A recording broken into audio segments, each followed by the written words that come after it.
에서 복음이 전해진 지 약 140년이 지났습니다. 그때에 순교하셨던 그 가운데 많은 순교자들이 있었는데요.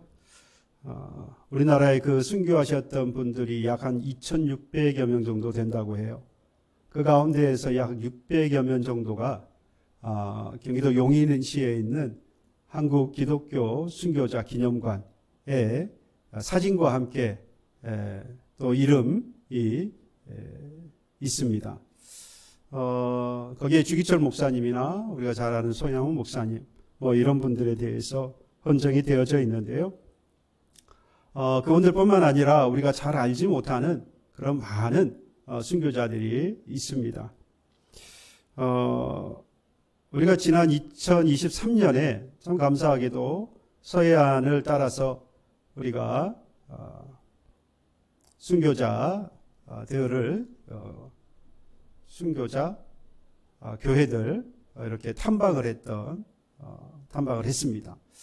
제 기억에도 남아있던 가장 인상 깊게 남아있는 교회는 전남 영광군에 있는 염산교회라든지 또는 그 밑에 있었던 야올교회.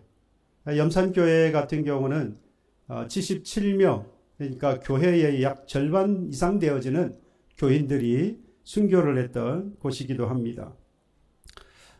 유교 당시에 장병태 집사님의 시작으로 그의 부인과 자녀들 7명이 순교하면서 무려 교회의 절반 이상 되는 교인들이 순교를 했습니다. 아마 여러분들 기억하시기에는 기념비가 십자가 더불어서 77명 이렇게 해서 아마 기념비가 기억이 나실 텐데요. 그 밑에 내려가면 이 야올교회가 있었습니다. 야올교회는 자체적으로 기념관도 가지고 있었고요. 그 야올교회 같은 경우는 1950년 6.25 전쟁 발발하고 9월부터 10월 약 한 2달 동안에 그 교회 교인 65명이 모두가 다 순교를 합니다. 5명이 먼저 물에 수장이 되었고요. 그리고 60명이 자신이 마치 이 굴비 엮듯이 엮여가지고 자신들이 죽을 땅을 파서 생매장이 되었습니다. 그 중에 이제 혹시라도 살아서 나오면 이 공산당원들이 이 죽창을 가지고 찔러서 죽이는 아주 참혹한 현장이 바로 그런 순교의 현장을 우리가 함께 볼 수 있었는데요. 사실 이분들의 이름은 그래도 우리가 볼 수라도 있습니다. 기록이 있으니까. 그런데 사실 이름도 확인되지 않는 순교자들이 훨씬 더 많이 있어요. 이렇게 죽는 순간까지 자신들의 신앙을 포기하지 않고 신앙을 지킨 바로 이 순교자들의 피가 오늘까지 흘러서 바로 한국 교회가 세워졌고 오늘 우리가 그 순교자의 세운 피 위에 교회를 세우고 오늘 우리가 그 가운데 신앙생활을 할 수 있게 되었다라고 할 수 있겠죠. 근데 이런 생각을 해봅니다. 당시에 그렇게 피 흘려 죽기까지 순교하셨던 그런 순교자들의 그 순교의 삶이 많이 퇴색된 것이 아닌가. 순교자 기념주의를 지킵시다라고 말하는 것 자체가 벌써 그 순교자의 순교의 그 의미가 퇴색되었기 때문이 아니겠느냐라는 거죠. 그리고 오늘을 사는 나하고 무슨 상관이 있는가라는 생각이 들기도 합니다. 마치 옛날에 먼 이야기 같이 들려요. 그도 그럴 것이 더 이상 피 흘리는 순교가 없기 때문입니다. 우리나라를 비롯해서 대부분 나라들이 더 이상 피 흘리는 순교가 없어요. 소수의 나라들만 복음을 전하거나 또는 신앙을 지키다가 순교하는 그런 경우가 있지. 지금 우리나라를 비롯해서 대부분의 나라들은 더 이상 피 흘리는, 그래서 아까 이 종신대학교 총장께서 말했던 것처럼 적색 순교 더 이상 없다는 거죠. 특히 우리나라는 마찬가지. 이제는 백색 선교다라고 말씀을 하셨는데요. 그렇다고 하면 정말로 이 순교라고 하는 것이 오늘날 우리에게는 의미가 없는 것이냐? 오늘 우리가 말씀을 통해서 보았던 첫 순교자인 이 스데반 집사의 모습을 보면 과연 오늘날 우리에게 순교는 어떤 의미가 있는지, 그리고 우리가 감당해야 할 선교가 무엇인지 이에 대해서 오늘 잘 말씀을 하고 있습니다. 이 스데반 집사의 죽음을 우리가 순교라고 이야기할 수 있는 이유가 있어요. 자신의 죄와 자신의 잘못으로 인해서 죽으면 그건 순교가 될 수 없죠. 스데반 집사는 자신의 잘못이나 죄가 있었던 게 아니죠. 그는 복음을 전했고, 그리고 자신이 믿었던 그 신앙을 지키려고 하다가 죽게 되었습니다. 그래서 죽은 그의 삶을 우리는 순교라고 말을 하는 겁니다. 순교를 한자로 보면 따를 순에 가르칠 교자를 씁니다. 그래서 가르침 받은 것을 지켜가는 것을 순교라고 말한다는 건데요. 자신이 받은 교리를 따라서 변절하지 않고 자신의 신앙을 지키기 위해서 오늘날도 목숨을 바친다고 한다면 그건 순교라고 할 수 있다는 겁니다. 결국 스데반 집사는요, 복음을 전하는 그 복음의 진리를 전하고, 그리고 그 진리를 따르다가 죽음을 맞이한 사람이기 때문에 순교자가 맞습니다. 그런데 이 말씀을 묵상하고 볼 때마다 한 가지 궁금한 게 있어요. 우리가 영상을 통해서도 보았습니다마는 이 영상에 나오는 모든 사람들이 한결같이 하는 고백이 있습니다. 내게 그 당시와 같이 순교하라 라고 말한다면 자신 없습니다. 정말로 내가 순교할 수 있을까 장담할 수 없습니다. 내가 믿음은 있지만, 하나님을 믿는 믿음은 있지만 죽음 앞에서 당당하게 순교하라고 하면 내가 장담하지 못하겠습니다. 저나 여러분들도 그 현장에서 죽음 앞에서 순교하라 하고 한다면 글쎄요, 지금은 모르겠지만 사실 그 현장을 맞닥뜨린다고 한다면 장담만큼이나 할 수 있을까? 아마 쉽지 않을 거라는 생각이 듭니다. 그런데 오늘 이 스데반 집사는 바로 그 죽음 앞에서 죽기까지 그는 약해지지 않았습니다. 결국 죽음 앞에 굴복하지 않고 순교했던 스데반 집사의 모습을 보면서 그는 어떻게 해서 그 죽음의 순간을 이기고 순교할 수 있었느냐는 겁니다. 이게 너무 궁금한 거예요. 우리 모두는 그것이 자신이 없는데, 그런데 스데반 집사는 그 일을 이루었다고 할 때에 어떻게 그가 그런 일을 할 수 있었냐는 거예요. 우리는 그 대답을 성경을 통해서 볼 수 있어요. 오늘 본문 55절 56절의 말씀에 보면 스데반이 성령 충만하여 하늘을 우러러 주목하여 하나님의 영광과 및 예수께서 하나님 우편에 서신 것을 보고 말하되, 보라, 하늘이 열리고 인자가 하나님 우편에 서신 것을 보노라. 여기서 여러분들은 그 답이 어디에 있다고 생각하세요? 성령 충만, 우리는 그렇게 이야기합니다. 맞습니다. 성령이 충만하지 않고서는 죽음 앞에서 물러설 수밖에 없습니다. 굴복할 수밖에 없어요. 그런데 그 성령 충만함으로 나타난 현상이 있어요. 우리 이걸 볼 줄 알아야 돼요. 바로 이것 때문에 스데반 집사는 죽을 수 있었다는 겁니다. 바로 하늘을 우러러 주목하였다라는 겁니다. 하늘을 우러서 주목하였다.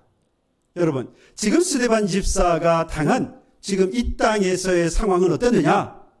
이 복음을 전하고 자신의 신앙을 지키고 있는 스데반 집사를 향하여서 이를 갈고 있었습니다. 그가 전하는 복음을 듣지 않으려고 귀를 막았어요. 그리고 분노하여서 이제 곧 돌을 들어 쳐 죽이려고 하는 것이 지금 스데반 집사의 주변의 환경입니다. 모습이에요. 그래서 스데반 집사의 지금 이 땅에서의 모습은 곧 죽임을 당할 그런 현장에 있는 겁니다. 그런데 스데반 집사는 그 상황에서 고개를 숙이지 않고 도리어 고개를 들어 하늘을 바라보고 주목했다라고 했습니다. 왜 그랬을까요? 지금 주변에 또는 그 땅에는 절망뿐입니다. 죽음의 현장, 고난과 환난의 시간인데 하늘을 우러러 보면 전혀 다른 세계가 지금 펼쳐지고 있었던 겁니다. 하늘을 우러러 보니까 지금 예수님께서 어떻게 하고 계시죠? 하나님 보좌 우편에 어떻게 하고 계셔요? 일어서셨다라고 말합니다. 일어서셨어요. 성경에 보면 예수님은 하늘 보좌 옆에, 예수님의 하늘 보좌, 하나님의 보좌 옆에 앉으셔서 계시는 거예요. 마치 안식을 누리는 것처럼 말이죠. 그런데 지금 스데반 집사가 이 땅에서 죽음을 맞이하는 그때에는 우리 예수께서 그 자리에서 일어서셨다라고 성경은 말씀하고 있습니다. 이게 정말로 특별한 놀라운 일입니다.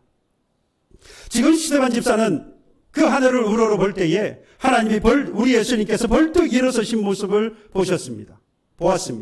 여러분, 우리 예수님께서 왜 그 자리에서 일어서셨을까요? 왜 그러셨을까요? 땅에서는 사람들이 이 스데반 집사를 해하려고 죽이려고 일어섰어요. 바로 그때에 예수님께서는 그 스데반 집사를 뭐 하시려고요? 맞이하시려고 그 자리에서 일어서신 겁니다. 자신을 맞이하시려고 하는 그 하나님, 그 예수님을 바라보았을 때에 이 스데반 집사는 그 죽음 앞에서 물러서지 않을 수 있었던 겁니다. 나를 맞이하려고 하시는 그 예수님, 그 하나님, 여러분 바로 그것이 우리가 믿고 의지하는 하나님의 모습이고 하나님의 마음인 거예요. 여러분 우리 주변에는요, 우리의 신앙을 또는 우리의 믿음을 무너뜨리려고 하는 수많은 시험과 유혹들이 널려 있습니다. 누가 보아도 정말 이성적이고 합리적인 그러한 논리와 주장을 가지고 우리를 시험하고 유혹해요.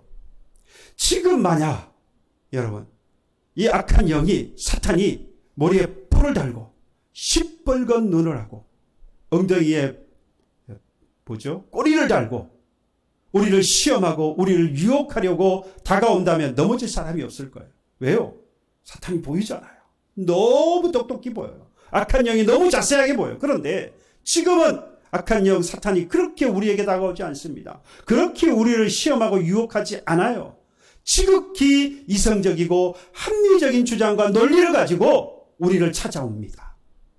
그러니까 들어보면 지금 우리가 성경을 통해서 알고 배우는 것보다는 훨씬 더 지금을 살아가는데 유익한 것들을 가지고 이성적이고 합리적으로 이해할 수 있는 것들을 가지고 우리를 시험하고 유혹한다는 거예요.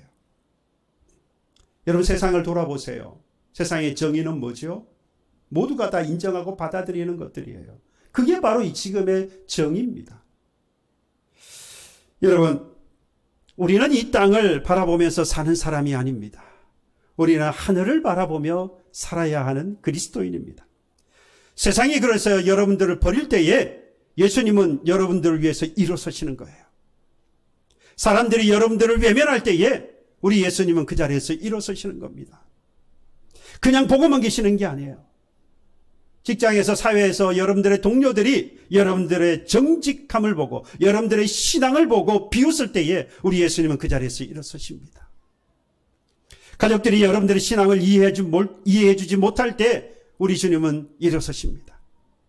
친구들이 여러분들의 신앙이 구식이라고 지금의 현실에 맞지 않다라고 조롱할 때 우리 주님은 그 자리에서 일어서십니다.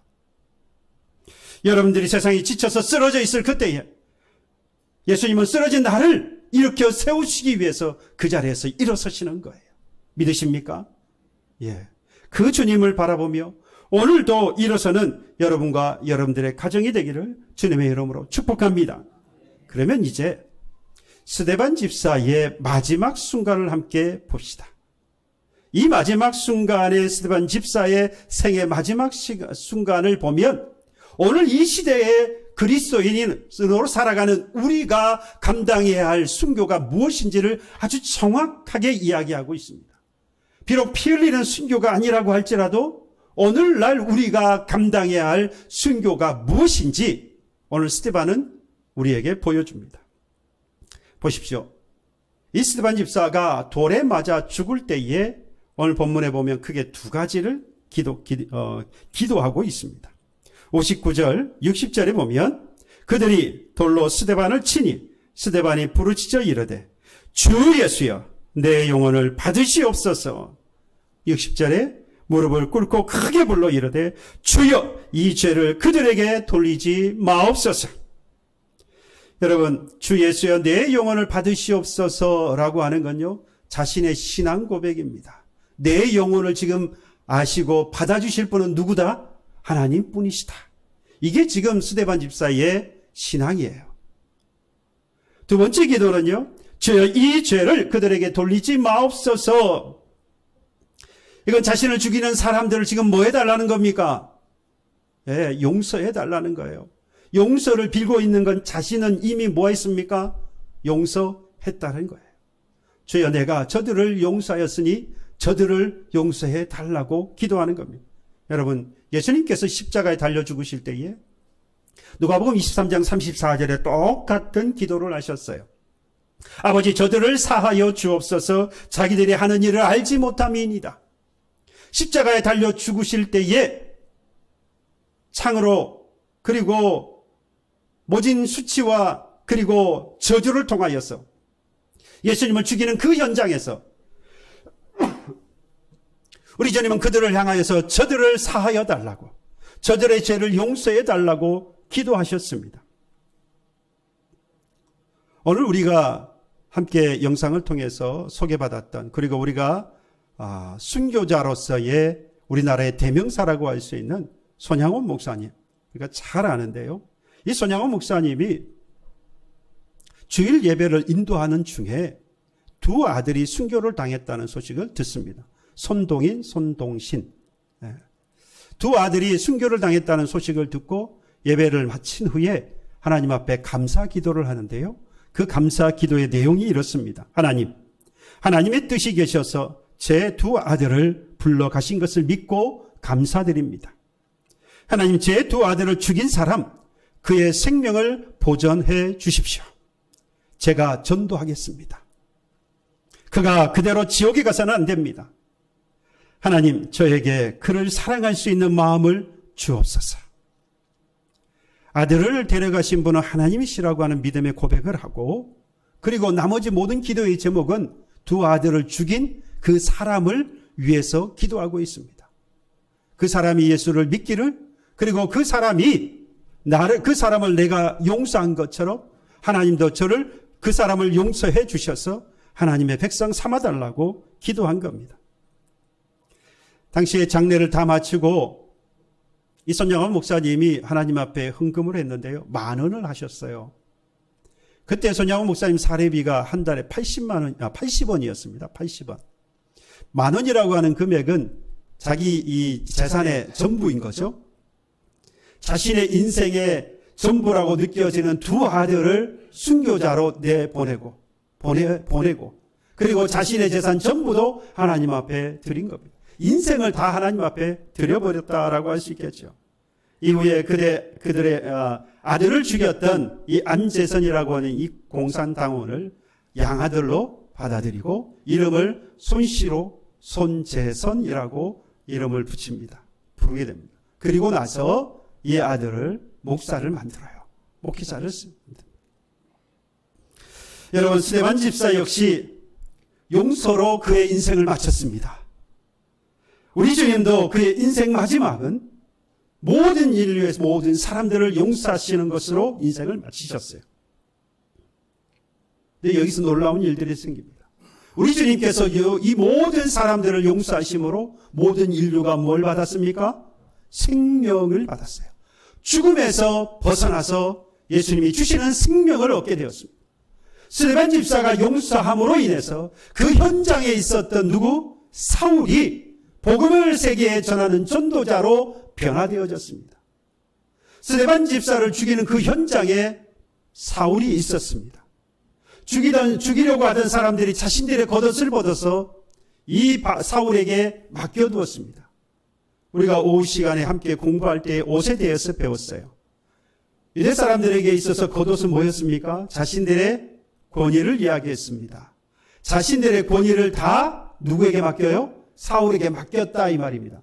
바꾸어 말하면 당시에 이 사울은 지금 이 스데반 집사를 죽이는 현장에 그저 구경하러 보러 온 또는 방관자로 있는 게 아니었어요. 모든 사람들의 권위를 가지고 이 스데반 집사의 죽음의 현장을 집도하는 사람이었어요. 여러분, 그 사람이 바뀌었습니다. 그의 인생이 완전히 변화되어졌어요.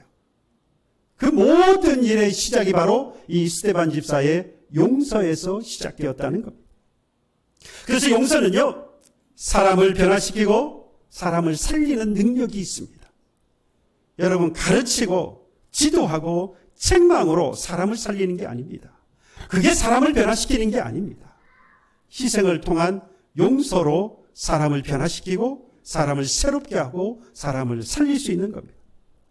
여러분이 직장에서 당하는 불의를 용서할 때에, 여러분들이 가족의 오해를 받았지만 그것을 품어주고 용서할 때, 여러분들이 세상의 조롱을 사랑으로 대하고 용서할 그때, 여러분, 그 용서가 그 누군가를 변화시키는 씨앗이 되어지는 겁니다. 오늘 여러분들은 용서라고 하는 씨앗을 심고 있는 겁니다. 그 용서를 통해서 누군가는 변화되어지고 누군가는 생명을 얻게 되어질 것입니다. 그래서 순교라고 하는 것은 과거 옛날의 어떤 이야기가 아니라 바로 오늘 우리의 이야기인 거예요.